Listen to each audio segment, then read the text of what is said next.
What's going on? How's it going?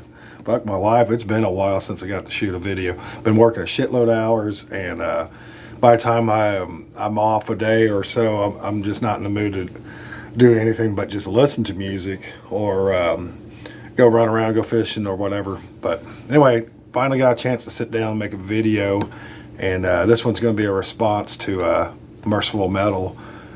Thomas had a fantastic... Where are you, Thomas? There you are. Thomas had a fantastic idea. So he has a VC challenge, and it's the most records you have from a certain year, I believe, something like that. And when I first thought of the challenge, like, good grief, my video would be forever if I just showed everything from that certain year, because it just would. That's my concept when I first started watching this video. Then I realized he's pulling his favorite 10 from that year. So honestly, I thought 1991 would be the year for me, and it wasn't. It was actually 1990, the year before, which makes sense because 1990 I got my first job. I was a sophomore in high school, and I was buying my own stuff by then, because before then it was gifts or dub cassettes.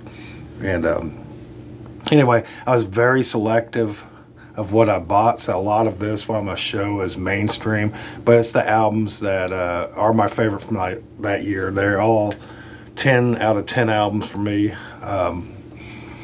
predominantly thrash metal, and a lot of, very well known. So it's not a bunch of Culty McCulterson stuff, which is obviously something I'd rather do, and I like watching those. But to be the truth be known, in 1990, I knew some of the obscure stuff, but I was mainly after the mainstream stuff. So that's why I was selective in buying my stuff back then. So when I was looking it up, it was like somewhere 170 freaking records and CDs and cassettes that I have from that year. And of course, a lot of these, Thomas showed a lot of OG presses. That year I wasn't really buying vinyl. I was mainly buying cassette tapes and some CDs on special occasions, and I have a few of those still.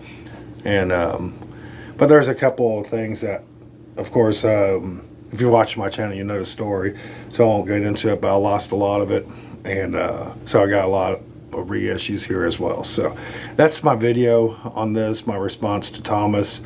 And I hope you enjoy it. And like I said, this is all pretty much typical stuff from back then.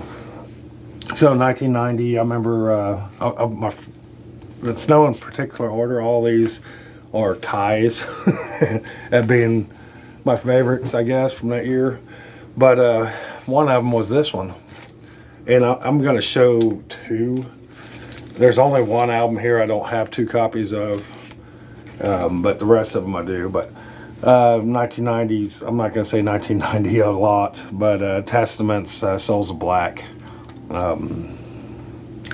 Like Thomas said, fantastic on his video. This album, to me, I know a lot of people didn't really care for it when it first came out. They said it was rushed, or it didn't sound very good. To me, it did. I love the cover art work, and I don't know, this is just fantastic thrash metal album in my opinion. Always thought it was. Oh, the back of this one's like that. But I always liked Fate in the Sky. I love that. Falling Fast. Of course, my favorite track on this is Souls of Black. I love that freaking bass line. And that's a lot why I got this album immediately when it was released. Malpractice, The Legacy. So, Testament, Souls of Black. Put the CDs up here, I guess. Another one is this album, King Diamond the Eye. I remember when I first got this, I actually bought it on cassette first, and then I got the CD later. But of course, this is reissue. It's nothing to be jealous of, I guess. But this album, when it first came out, I just fucking loved it. It's one of my favorite King Diamond albums. Abigail's actually my favorite, but from 1990, this one, I just love the color scheme. The tracks on this are so much, just every one of them. The Curse, Into the Covenant, the Trial, just fucking badass motherfucker. This CD is a Road Racer pressing. I'm not sure if it's a reissue or what. It doesn't matter. Of course, this one I think I show a lot and talk about. This is my favorite Judas Priest album, period. When it first came out, I remember buying this on cassette. I don't have that cassette, obviously, but I have the CD. I listen to the CD a lot more than I do the record. Just easier, I guess, and I'm lazy a lot of times, but every track on this. But my favorites would be definitely the opening track, Painkiller, Hell Patrol, Nightcrawler, Between the Hammer and the Anvil, Hell Patrol, if I didn't say it, freaking Magic, and like Thomas said, fantastic.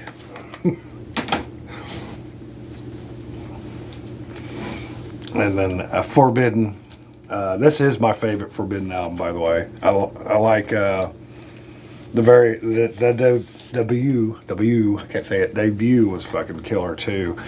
But this one's actually the first one I heard. I remember I bought. It seems like I got this. And then I don't know. Hell, I fucking loved it. I bought it. Actually, my buddy Richard King introduced me to this album.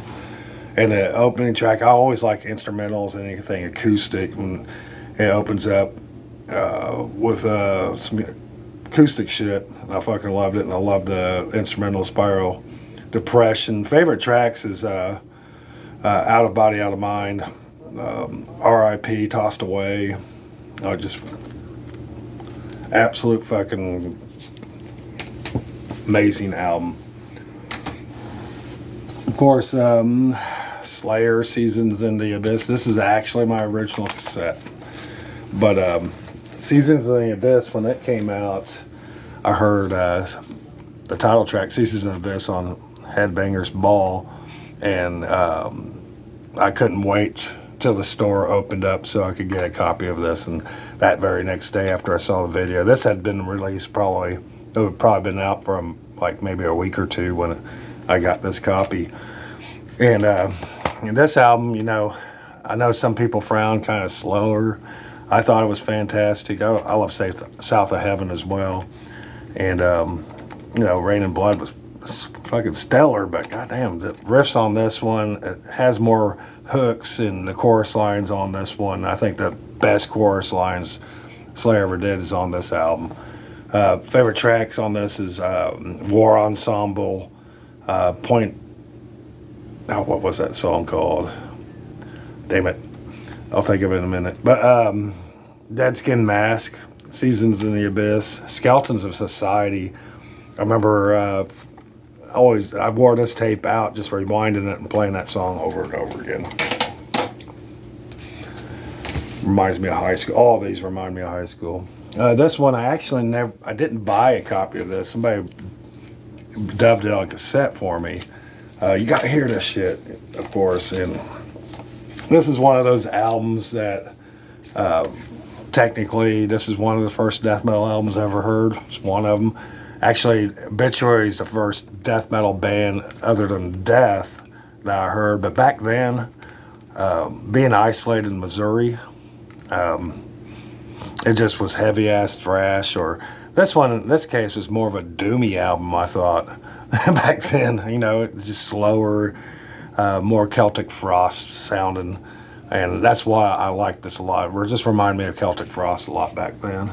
And of course, they have a cover, Celtic Frost cover, or Celtic, whatever. But I don't have, like I said, these are reissues.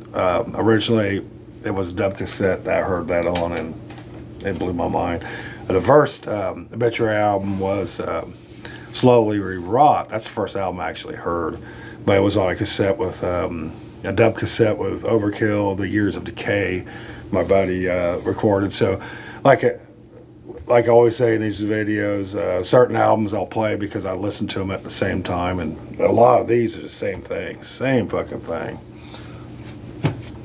This one is another one. When this came out, I remember I was with one of my friends in high school. And she just absolutely loved Man in the Box, and she was playing for me that summer, 1990. But I actually seen them in 1990 live. I didn't know who they were, but it was Clash of the Titans. I've said it millions of times, and it was Megadeth, Slayer, and Anthrax, and Alice in Chains opened up for them, and you know, I loved it, but I didn't know who they were. Never caught the name, to be honest with you. And then later, when she was playing this, you gotta hear this song, and Man in the Box came on. I remember we was driving around Oklahoma and Missouri and Kansas all night long, just playing that song, because I believe she just had the single, if I remember right. She didn't actually have the full album. And I was like, this is fucking rad. So my first taste of grunge was this, and still one of my favorites. Favorite tracks on this is definitely Love, Hate, Love. Goddamn, I forgot it. We Die Young. Sea of Sorrow, I really like. Bleed the Freak. I love that fucking track. Everything. It's a fucking badass motherfucking album. It'll never leave my collection. Then oh no, I got one more after that. This one I've showed and talked about a lot. Another death metal album that I didn't know was death metal back then, so it is my favorite death album, period. I've said that tons of times, but it's one of those albums that my friends and I listen to a lot, and I made a video showing where I heard this album for the first time, and I can't think if I actually had the original back then. It seems like I had it on cassette for a while. I had that CD one time. I don't have that CD no more. And then these are the relapse reissues, so I reacquired it. And just an amazing fucking album. I've talked about it a million times. Living Monstrosity, Spiritual Healing, Killing Spree. Just fucking absolute fantastic album. Absolute fantastic. Right, Thomas? It was fantastic. Then last but not least, so it's another album that's very well known, and some people say it's overrated. So, Analog Archives, yeah, he's very old school. He was listening to this shit way before I was. But I honestly I agree with his opinion that it is overrated. I think Killing Is My Business is my favorite Megadeth album, but in 1990 I wasn't that into Killing Is My Business, to be honest with you. I think this one and Peace Sells and So Far So Good So What was my favorite. It was later that I realized that Killing Is My Business is a fucking masterpiece. But this one right here, I remember my friend Shannon and I were at Target at the mall when this album came out. Of course, we're sophomores in school. Kind of rambunctious, but I picked up the cassette, and I don't know if you remember, those cassettes had a little device on them so you couldn't put them in your pocket or what have you. And when I picked it up, the damn cassette fell out and it was laying on the floor, and I was a thief. Not all the time, but obviously that day I was like, well, I'll pick it up and just put it in my shoe, and that's what I did, and walked out of the store. And so I stole my first copy of PCL. So Dave Mustaine, he's probably pissed off or kicking something. I don't know, who knows. So my first copy was actually stolen. But I grew up poor, and that's not really an excuse, but I grew up poor and I didn't have the money, and the only way I could get this fucking album is if I walked out of the store with it without paying, and that wasn't the greatest thing to do, but I did it. And that's not my last one. Last one, I almost forgot it. is Dio's Lock Up the Wolves. So this album came out, and actually got the poster first. I had this poster on my wall, and this one, Judas Priest, The Eye, and Judas Priest, The Eye, King Diamond, The Eye, and Judas Priest, Painkiller. Those three albums kind of are one for me. I don't know if anybody has that, but or knows what I'm talking about. I don't even know what I'm fucking talking about right now, but I just know that this album, those other two, just go hand in hand together. They're killer freaking heavy metal albums. Lock Up the Wolves. One of my favorite ballads of all time is on this one, and My Eyes is my favorite track on this. Of course, Born on the Sun was killer. Hey Angel, Lock Up the Wolves, the title track. I love it. I remember when I first heard it, I was like, oh, this is kind of like Black Sabbath and Led Zeppelin. That's the first impression I got off of it. And but yeah, there you have it. That's my response. Hope it's suffice.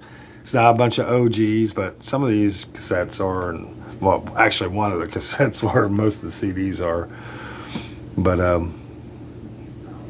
yeah, go. I'm gonna post a link in his of his channel on that video in particular, and I encourage you to maybe dig in your collection to see what the most you have. He suggested look at Discogs.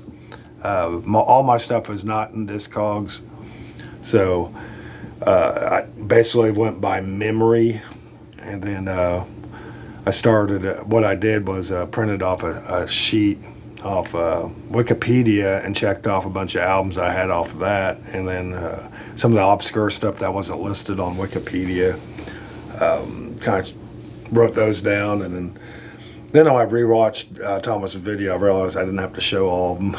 So I kind of knew that the first time, but that was 5 days ago, so I went back, and yeah, it was just 10 albums. I was like, oh cool. That would be a long-ass video show, my entire 1990 collection. I should have done honorable mentions.